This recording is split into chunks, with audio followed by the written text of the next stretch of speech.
would be like laying on the couch and we'd be like, sunrise, sunset, sunrise, sunset, for no reason at all. Do you always have such big eyes when you interview people? I'm like scared. They're so intense. I'm like doing emails and sending texts literally in the airport to know as soon as I'm on the plane and my stuff shuts down, I'm done. It doesn't matter. It doesn't matter if we've had the item for 5 years or our entire marriage. It will still have the clearance tag on it. It's my calling card.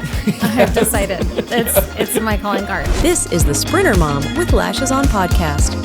You turn 40 in 3 days. I was thinking this could be what we've learned as 40 together, but you're not. I said no. I am not turning 40. I haven't reflected on my 40th year yet. Oh, I have. And so, yeah, this is your reflection, but I'm joining in as we've been married. Yes.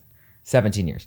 So I have 2 parts. Today is about what I've learned as a married couple and how to stay faithfully married to one woman, no divorce, no affairs, no craziness. Knock on wood. Oh my gosh. Yes, it's getting Not weird. yet. Not yet. Just Oh my kidding. gosh. Happily married terrible. happily married, mostly together. And so what we have learned doing this journey together. One, I have learned that my shorts tend to get shorter as the years advance more aggressively. And you've also added more tattoos as time has gone on. That is a true statement. That's probably mostly out of, I don't even know what that reason for that. I actually think that we should compare our budgets I think your tattoo budget matches my Botox budget? Yeah, I think so. Yeah, we had to film this morning because you got a lash appointment and a few other appointments before the 40th. Yeah, if you want me to look nice for your 40th birthday that I'm planning. Yes. There we go. So one of the things that we have learned, that I have learned how to stay a married man to you all of these years. Do you always have such big eyes when you interview people? I'm like scared. They're so intense. They're my love-making eyes. I love you so much. Those are not them. Oh, sorry. Please proceed. Oh my gosh, his eyes are like looking into my soul. Yes, they're my therapy eyes. Yes. Okay, thank you. For those of you not on YouTube, you can subscribe to YouTube and see the eyes for yourself. What a treat for everyone. What a treat. Yes. But the first thing I learned is letting go of the small things. In order to stay married for 17 years, have 11 kids together, have moved probably a dozen times. There are many things that could drive one another crazy. Yeah. Like if you look at all this decoration, I guarantee it still has the Marshall's tag on it or Ross. It doesn't matter. It doesn't matter if we've had the item for 5 years or our entire marriage. It will still have the clearance tag on it. It's my calling card. I've decided. It's my calling card. Oh, it drives me crazy. So I sometimes go around and take out and cut off the tags. Other things that I can go into our bedroom and every light will stay on for days on end. Although I would say a couple years ago, I had a Hobby Lobby item that still had a tag on it, and I returned it for full price like 3 years later. So you're really just a good value. I'm just a redecorator. Yes. Yeah. So one of the money. things that drove me crazy is all of that. It's the little things, but it's for some reason that I would always make comments about that stuff. And why would you do that? Or like dinner, like when we go to have dinner with the kids, that sometimes there wouldn't be enough food because all of these kids, like yesterday. Speaking of examples. We look at the bowl of all the pasta for all the kids and everyone's like, oh, wow. But it was more than enough. You get one bowl. You get one bowl and that's it. Or you go get leftovers of carne asada. Yeah, exactly. What are things that you had to step over and let go? Some of the things that I had to let go of were you throw your clothes on the floor wherever you take them off. Anywhere. They could be anywhere. Even at the TV, when you lay down for the night, you'll like toss your socks on the ground. And it doesn't just end there. What happens is I will then pick up the clothes and put them in the the laundry basket, and Ryan will say, well, where are my pants, my blue pants? And I'm like, well, what do you mean? They were on the floor. He's like, yeah, I was saving them for later. Yeah. So now I know. That's where I store them for the next day. So now I know, don't even touch the socks because he has diabetes and his feet are always cold. So like if the socks are on the ground, just leave them. Because I can put them back on, and I wear them for the next morning for my workout. Yeah. So I rotate them for the next morning because I don't want to dirty another pair. So I'll wear those for a workout, and then which you would think you're not dirtying another pair because you do the laundry, but you actually don't. And don't say that I don't, because I do too? Part of it. I do part of it as her housekeeper. Yeah, so that's one of the little things. Okay. I also have learned, as well as through therapy, that the comments that Ryan makes, I can't take everything like. I can't be defensive about all of it. Like when you comment about not making enough food or, oh, chicken again, like I have to let some of those things slide because otherwise I would always be angry. And you're really just like throwing something out there. And I'm like, oh, well, like that's what I made for dinner. Unless you want to cook, go ahead. So I've come to terms with like, yeah, I'm doing the best I can. And even if you make comments like, where is this? Why hasn't this come in the groceries yet? I'm like, well, I sound like a horrible husband. I know that does sound bad. But I think I have. Let me talk about all the reasons how I am able to stay married. But after 17, but my comments have gotten a lot less frequent. Like I think as I've gotten older. Because I drew attention to them too. So by you helping to, like, I didn't even realize I was having those. I mean, some of my comments are just fleeting and indigestion are not even really what I think or believe. And I'm just kind of saying it. And it's not an attack on me. It's just literally. It's just my thinking out loud. And it's not necessarily a good thing. But you, by drawing attention, now I'm able to hold my tongue. Yes. At least 50% of the time. Yes. I'm working towards 80%. Yeah. Yeah. Dinner was so good last night. Thanks, Great. baby. You're welcome. Yeah.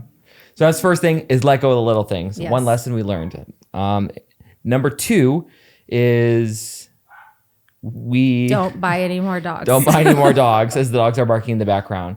We do have a lot of addictions with dogs. We have 5 dogs right now. Number 2 is that we laugh often together. Yes, we do. Even from, why are you laughing? Even from when we were dating, we used to do this thing. We'd go, this is. Oh, geez. What is this going to be an overshare? No. We would be like laying on the couch and we'd be like, sunrise, sunset, sunrise, sunset, for no reason at all. But we would laugh. It's so weird. And we were channeling our inner yoga, I guess. My roommate was like, when I start dating someone, I hope I find someone that I can laugh with so much. And I remember thinking that. I'm like, yeah, Brian and I do laugh a lot together. Yeah. And I feel like we've continued on in our marriage, like poking fun at ourselves. Yes. The more confident we are. Yeah, the more confident we are, we can make fun of ourselves of all things. And also I feel like our when cooking, we did, my lack of handymanship. Yes. Like when the love life doesn't go as planned. Oh, we're much better laughing at that now than we were you were a few years ago. He would 15 really years take ago. it to heart. Yeah. You talked about that in a negative way? Oh, yeah. Yeah. I've actually learned, speaking of laughing together, I've learned that you and I can laugh at things, but as a wife, I cannot sometimes joke about those things in front of friends or other people. Yeah, sure. Because I think like, oh, we laughed about this. This is fine. And you are like, no, like we can laugh together, but taking it like public with other people is a little hurtful. There's like inside jokes that is our humor that, because it's like poking fun at yourself or each other. Yeah. That's the best part. Yeah. Yeah. So number 2 is that we laugh together. Mm-hmm. You love the list. Number 3 is that we like to travel often. Yes. No matter what, no matter how our budget has obviously grown through the last couple of years, to be able to travel more, like going internationally and going out of the country, which has been awesome. But even up to 2 years ago, day trips. Day trips, yeah. Go to the winery up north for the afternoon. Yep. Go to Sedona for the day. Yep. And that was always vortex on. Just kidding. Yeah. No. She's saying that because she knows I have a thing.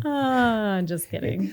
So yes, it's being able to make sure we travel together is really an important thing for us. And I think that everyone says make sure you date each other, and I do think that's important. We don't really do a good job at that very much. I think we find things to do together that kind of count.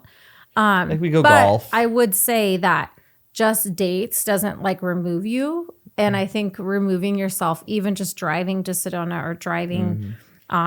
There's something that happens in our brain, and I think for us we start to become more relaxed, even if we're going on a date. So we'll do like a Friday date, and we're still in the grind of, oh, we got to pick up the kids at this time. All right, it's good for a moment, but having like an afternoon or a 2 days to be able to just be together, I think we turn off our email. We're able to just be present with each other. I would say it probably takes about 8 hours for us to get out of the work mode and all of the tasky stuff of being partners and business owners together and parents together. But then you have to almost move through those stages to then, okay, now we're partners. Yeah. So it's like you got to get through all of those to then be partners together. Yeah. Like even if we're leaving town, I'm like doing emails and sending texts literally in the airport to know as soon as I'm on the plane and my stuff shuts down, I'm done.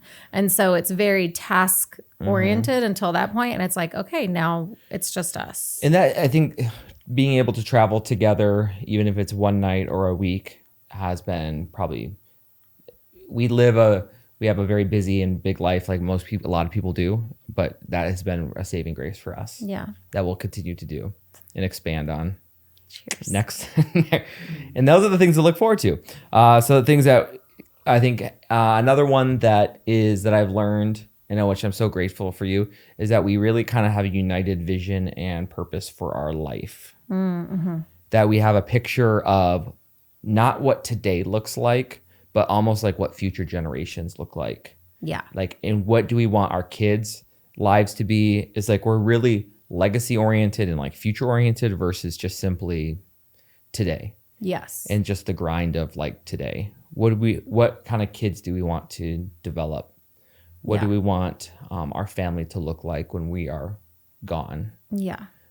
And I think we've done that like every few years. We would sit down, even when we had little ones, we would sit down and make goals together, or like talk about life. I think as time has gone on, I have so much respect for our parents, because I'm like, no wonder they always want us to come over and all the kids to be around each other. Like when we have all of our kids there or grandparents and all that, I'm like, oh, this is what life is about. So now I'm like, no wonder you guys always wanted us over. And like, it's just to see where your kids are and how they're growing, or like check back in. And now I think we've known that we're like, okay, we always want this to be like, they're safe here. Yeah. They can come here. They can open up here. We so want our so I think a lot of parents and maybe couples would say like, hey, we're going to raise our kids as individuals and then they're going to go off in the world. I think for us, we're seeing it. Our family is that we're a centers team. Yeah. That we are a community together, that we hope that this place is so attractive for the kids that it's like a red hot center of, and there's a gravitational pull that the kids want to be there. Yeah. That they're best friends with their siblings, that they can turn to us and talk about the good things and the hard things. One day they can be friends with us. Not yet. Yep. Not yet. Not yet. And but then like creating this kind of multi-generational team is a really cool vision for us that we're kind of working through. Yeah. So I feel like that is probably one of the most exciting things for us. Yeah. That we're on the same page, that we want the same things. Yeah. I think we've even from a financial perspective, like we're pretty on the same page with most finances, like what we want. I think maybe you've leaned into me more often. Yes. I think as time has gone on, there are some things that I don't understand as much, like investments and different things. Sure. But I think that also helps our marriage work, is that I do trust you and trust that you have our family's best interest in mind and our marriage in mind. Yeah. And so I think that's just part of the faith, and like, as cliche as it sounds, like submitting to like the lead of the household. Yeah.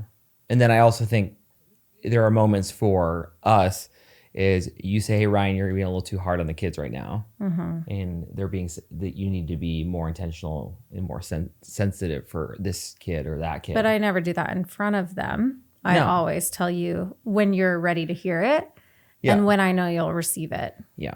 Yeah. That's good. Yeah. So look at that. Look at us. Such growth. We're just killing it. I want to take a second and thank Hanai Coffee and Cocktails for sponsoring my podcast. This is such a cute place over on the corner of 35th Avenue and Southern. It is very Hawaiian themed because Hanai in Hawaiian actually means adoption. And part of the proceeds that we receive at Hanai go towards Ohana's adoption program, finding kids and teens their forever family. It's a great coffee for a cause, a place that you would want to be for live music, community, friendly customer service, and it's super kid friendly. So Hanai, 35th Avenue and Southern, we hope you can visit someday. All right. And the next one is that one of our things that our kids always roll their eyes at is that we have Center's core values and that we express them often and out loud. Yes. Is it? Yep. We have this really cheesy sign that Sara made for us years ago. We built out our core values for our family. So every Sunday when we have Sunday breakfast and tech-free Sundays, we go through one of our core values and discuss it at breakfast. Yeah. And one of them it says Center's core values. We have a kind of a saying, we are brave for Jesus no matter what, because with God we are unstoppable. Mind you, our kids also helped us make these core values. Yep. So that's why And I we had a acted friend them get out. it framed. Yeah. So what they're, do you want to say them? As centers, we follow Jesus. We have an Ohana love. We have big visions. We're generous. We do hard things. We are brave. We adventure, and we travel in quiet cars. Absolutely. That's not the most important, but it's definitely up there. High up there. And we talk about this. Well, one of them says probably the favorite one for the kids is like, we have an Ohana love. Yes. When the kids aren't being loving with each other, we talk about like Ohana means family, that if we're going to be love our friends and our neighbors as ourselves, we need to make sure we're loving our siblings and not cutting each other's down. That means no sarcasm. That's treating each other with We're not love. roasting each other. Oh, yeah. Junior high boys love to roast one another. But we're not going to do that because they need to know, like, we can talk, like, we can tease each other on the basketball court slightly. Yeah. It's just the boys, but it's very... It's kind of like at any moment it will just. And Yeah. So. But we always talk about are we showing Ohana love? That we are generous. And then we always will tell the kids how they are being, whatever the value is, we give examples of how they are doing that value. Yeah. So kind of create like these moments like, oh, this is how you're displaying it. Hey, son, when you helped out your brother with your math homework, or you asked mom if you could be the one to babysit, that's generous. That's generous of your time and energy. Yeah. Or when you gave this away to this person in need, wow, you are so generous. That's an example of generosity. Yeah. That's what centers value. Yeah. So that's for us has been giving language, because it builds up into our marriage as well. And also doing hard things is a big one. Yes. And we have a couple kids when we like to try new stuff that just get so freaked out. I mean, I get freaked out. I actually hate when you say do hard things, because we'll literally be like cliff jumping out of town. And I'm like, I hate you all. Please do not make me cliff jump again. And guess what? I have to do it because centers do hard things. And then the kids say, Mom, centers do hard things. Yeah. And then they guilt me into it and I do it. It's and the it's best fine. guilt trip ever. But yeah. When they guilt you with a core value. Yes. It's awesome. It's also like them learning how to play a different sport and things like that they've Yeah. never done before. They say, oh, wow, let's do hard things. Yeah. Yeah, that's great. All right. So so definitely our core values is a big one. Another one that I wrote down is that we pray together. That's kind of been a saving grace for our family. We could probably do it more frequently. Yeah, I definitely think we could do it more, but we do pray together. Yes. Yeah, at least, yeah.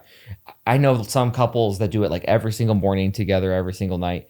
By the end of the night, I'm so tired. But like if we get 2 prayers in as a couple away from the kids, that means where our souls and our hearts are connected. Yeah. That's like the most beautiful thing. Yeah. Yeah, when you pray for me, that's like where it's healing for me. Oh, do you want to pray right now? Maybe Just after.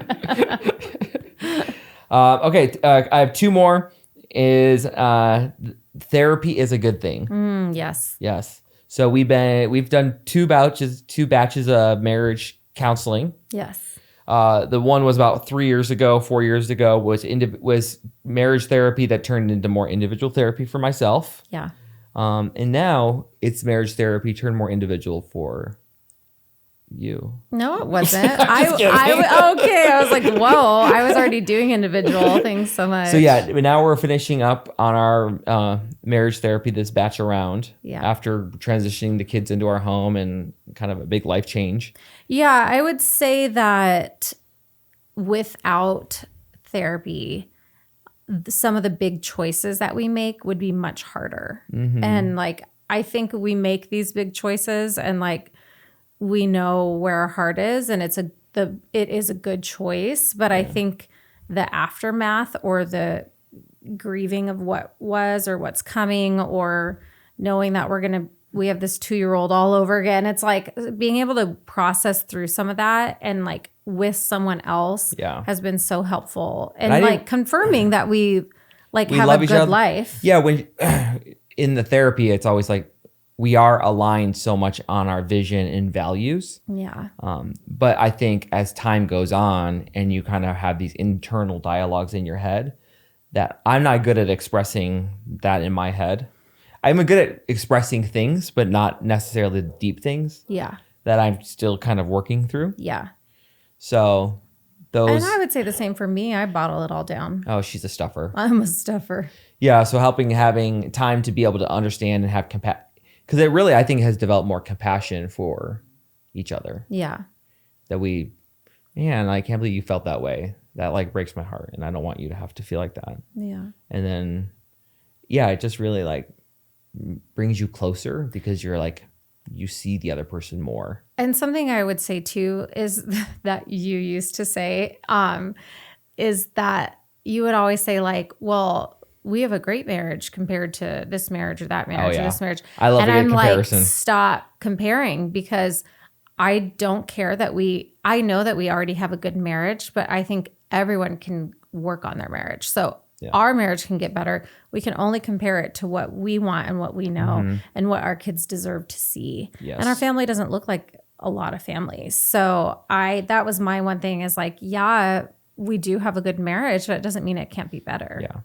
And I think 1%, the bigger our life and the more, when I say bigger, like the more kids, the more responsibility, the more influence, the more intentional we have to be with our marriage. Yeah. So for us, it was finding the hour and a half once a month to go talk to this lady and doing the stuff, doing the hard things and having to talk about those things. Yeah. I feel like I'm telling her next time she watches podcasts, I feel like I'm ready to graduate. Yeah, we're seeing her today, and I'm like, I don't think I'm going to cry this time. Well, I am getting my lashes done, so I'm definitely not going to cry after. However, I think we're almost graduated. Oh, yeah. However, I would say that doesn't mean we're not going to end up back there at some point. And I think that's okay. Like, it's a continually working on yourself. Yeah, I actually told one of my staff teams we're developing a new program at work, and it's brand new. And it was like when I was getting my dissertation, don't want to bore you, when she had, what we say is like when you're doing research, it's called this iterative process. You're constantly having to evolve and change and learn and do new things. And I think in marriage, we're like constantly learning and growing. And if you ever have arrived, then you're probably missing the mark. And also, we're not the same people we were when we were 22 and just married. Our goals have changed. Our vision for our life has changed. Yeah, a lot has changed and we have changed. And I think that people forget that you have to grow individually, but if you don't grow together, you're going to be apart. Yeah, there's this cliche of like, you're an individual, as long as sometimes you feel like you're running two separate tracks. And as time goes on, you can be kind of running the tracks. And it's like 1 degree separation can like end up being like 5 years later, you're just roommates in a room. Or you're not even in the same room, or you text another person way more than you do your spouse, and you have to almost be so intentional of like bringing like together that what is our vision, that we're going to surrender our whole life to the Lord, and we're going to continue to kind of move together as one vision of one. Yeah. Did I bore you with my lecture? I was just about to yawn, but I held it in. Oh, she's used to this. And the last one, just like Sex is like fine wine. It gets better with age. Yes, it does. Yeah. So I think that I think it's a learning process with a married couple sex life. I think in the beginning there was a lot of insecurities, especially for me. Am I doing this right? Am I making the right moves? Am I satisfying? All the things that can go through your head that can lead you astray. I think as you communicate that and as you get closer, it just gets better and better. Yeah, I would say that there are times like when you're younger, you have this vision. It's like this glorious thing. And I'm like, oh, it is glorious, but it's also like complicated. Yeah. Or it takes a lot of communication. A lot of communication. And also like at times there's going to be some dry spells, like not dry spells, but like, okay, this is a busy season. So maybe I'm not getting twice a week. I'm getting it once a week. And then I have to remind myself, like there's been times where you've had to say like, we're not this age anymore. Like, we're not young anymore. We're not. Like at 8, after like getting it on after 8 p.m., that's a very low chance. Yeah, it is not going to be going. But like things that we've learned, mornings are great. Friday afternoon dates are great. Kids at school. Are having your bedroom far away from the kids. Great. Vacationing alone a couple times a year. Vacation sex is the best sex. If anyone wants to argue that, we can argue. I can make a whole podcast on that. But I won't because it's inappropriate. It has been really great. And I would say within our marriage, you're open to trying things and all this stuff. And we're very vulnerable with each other. Yep. And we communicate, we laugh. Mm-hmm. You never thought you would laugh during sex, but if you can laugh during sex, that's good. I got the diabetes, and sometimes my blood sugar drops, and that means everything drops. So we have to start over. We got to do a refresh. We got to do a reset. But and it's like, I need my orange juice, baby. I need my orange juice. But the centers do hard things, and we push through. We persevere. Yes. And it takes a minute, but you know what? We do hard things. Yes, we do. And it always works out. I also love hard things. Just kidding. Oh, yes, you do. So, yes, it does get better with age. And laughing about it and communicating. We've had couples that can't even talk about how frequently they want to do it. Yeah, and actually, I'm always really sad when I hear about people going months without having sex because I feel like or even more than a week. The way God designed us is just that's part of marriage and is important for our bodies scientifically. Like there are so many benefits to it. And when we feel disconnected, sometimes I'm like, we just got to have sex. Yeah. And that just, it's like everything. A cure. Like if I can get a workout in and then sex, man, I am the chillest person in the world. Or if I'm really irritated for a couple days and then you're like, I know what you need. Don't you dare say what. Okay, I was gonna say. I'm a doctor. The doctor's in the house. Oh my gosh, you're so funny. But what are the 5 things you say on vacation? The 5 S's that are like your core. Sleep, sex, shit, shave. I don't know. Shave and shower. Oh, shower, yeah. If I do those every morning, I feel good. Well, not every morning. On vacation. Yeah. Oh, on vacation, yes. Yeah. Yes. So, yes, sex is like a fine wine. It gets better with age, but you got to communicate and express and share your expectations, laugh with each other. No, it's not going to always be perfect, but it's worth putting the work in. Absolutely. Because it's a good drug. It's our drug of choice. Yes. Yes. A natural drug. Yeah. So 17 years in, let's do this again at the next 17 years. Because this is an awkward time, but be 40 and you look good for 40. I'm not looking as good as you. 3 days. I know. I told you. Okay. I need to do a poll because I really think that you should get Dysport or Botox on your lines right here on the side for your 40th. Right here. That's in a few days. I'm lucky to go get a haircut before then. Yeah. I run 5 companies. I still have to work. Thanks for joining us today for the Sprinter Mom with Lashes On podcast. Be sure to like, subscribe, and leave a review. We'll see you next week.